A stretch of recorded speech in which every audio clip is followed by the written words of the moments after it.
लड़ाई जीतकर राजा कृष्णदेव राय ने विजय उत्सव मनाया। उत्सव की समाप्ति पर राजा ने कहा, लड़ाई की जीत अकेले मेरी जीत नहीं है, मेरे सभी साथियों और सहयोगियों की जीत है। मैं चाहता हूं कि मेरे मंत्रिमंडल के सभी सदस्य इस अवसर पर पुरस्कार प्राप्त करें। आप सभी लोग अपनी अपनी पसंद का पुरस्कार लें, परंतु एक शर्त है कि सभी को अलग अलग पुरस्कार लेने होंगे। एक ही चीज दो आदमी नहीं ले सकेंगे। यह घोषणा करने के बाद राजा ने उस मंडप का पर्दा खिंचवा दिया जिस मंडप में सारे पुरस्कार सजाकर रखे गए थे। फिर क्या था, सभी लोग अच्छे से अच्छा पुरस्कार पाने के लिए पहल करने लगे। पुरस्कार सभी लोगों की गिनती के हिसाब से रखे गए थे, अतः थोड़ी देर की धक्का मुक्की और छीना झपट्टी के बाद सबको एक एक पुरस्कार मिल गया। सभी पुरस्कार कीमती थे। अपना अपना पुरस्कार पाकर सभी संतुष्ट हो गए। अंत में बचा सबसे कम मूल्य का पुरस्कार एक चांदी की थाली थी।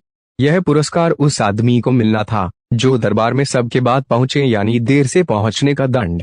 सब लोगों ने जब हिसाब लगाया तो पता चला कि श्रीमान तेनालीराम अभी तक नहीं पहुंचे हैं। यह जानकर सभी खुश थे। सभी ने सोचा कि इस बेतुके, बेढंगे व सस्ते पुरस्कार को पाते हुए हम सब तेनालीराम को खूब चिढ़ाएंगे, बड़ा मजा आएगा। तभी श्रीमान तेनालीराम आ गए। सारे लोग एक स्वर में चिल्ला पड़े, आइए तेनालीराम जी, एक अनोखा पुरस्कार आपका इंतजार कर रहा है। तेनालीराम ने सभी दरबारियों पर दृष्टि डाली। सभी के हाथों में अपने अपने पुरस्कार थे।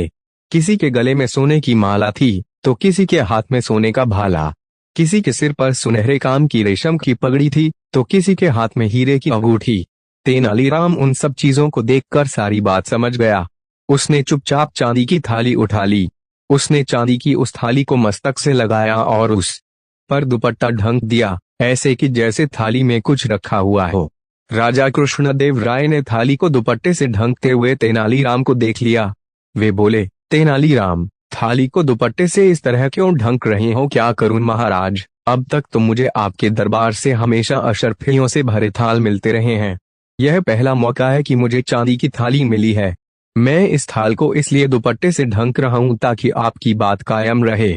सब यही समझे कि तेनालीराम को इस बार भी महाराज ने थाली भरकर अशर्फियां पुरस्कार में दी हैं। महाराज तेनालीराम की चतुराई भरी बातों से प्रसन्न हो गए।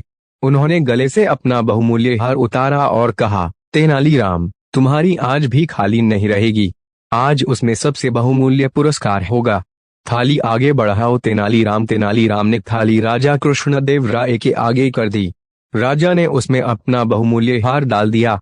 सभी लोग तेनालीराम की बुद्धि का लोहा मान गए। थोड़ी देर पहले जो दरबारी उसका मजाक उड़ा रहे थे वे सब भीगी बिल्ली बने एक दूसरे का मुंह देख रहे थे, क्योंकि सबसे कीमती पुरस्कार इस बार भी तेनालीराम को ही मिला।